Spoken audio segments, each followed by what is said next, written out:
హైదరాబాద్లో ఉగ్ర దాడికి పాల్పడుతున్న ఉగ్రవాదుల కుట్రను భగ్నం చేశారు పోలీసులు. ఇటీవలి కాలంలో మనం చూస్తున్నాం, పహల్గాం దాడి తర్వాత తరచూ ఏదో ఒక ఆందోళన కలిగించే ఘటన చోటు చేసుకుంటూ ఉంది. అటు ఐఎస్ఐకి సమాచారాన్ని చేరవేస్తున్న ఒక యూట్యూబర్ జ్యోతి మల్హోత్రాను ఎన్ఐఏ పోలీసులు అదుపులోకి తీసుకున్నారు. ఆ తర్వాత ముంబై ఎయిర్పోర్ట్కి బెదిరింపు కాల్ కూడా వచ్చింది. అదే రోజు ముంబై ఎయిర్పోర్ట్లో ఇండోనేషియా నుంచి వచ్చిన 2 ఉగ్రవాదులను పట్టుకున్నారు. ఆ 2 ఉగ్రవాదులు కూడా ఐసిస్ ఉగ్రవాదులు. వాళ్ళిద్దరూ కూడా పూణేలో బాంబులను తయారు చేస్తున్న సమయంలో ఎన్ఐఏ దాడులు చేయడంతో ఇండోనేషియాకు పారిపోయారు. ఆ తర్వాత 8 మందిని అరెస్ట్ చేశారు.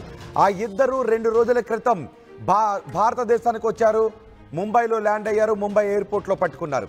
ఇప్పుడు హైదరాబాద్లో మరో ఉగ్ర కదలికలకు సంబంధించిన సమాచారాన్ని పట్టుకున్నారు. అంతేకాదు, కొద్దిసేపటి క్రితం మనం ఒక వార్తను కూడా చెప్పాం.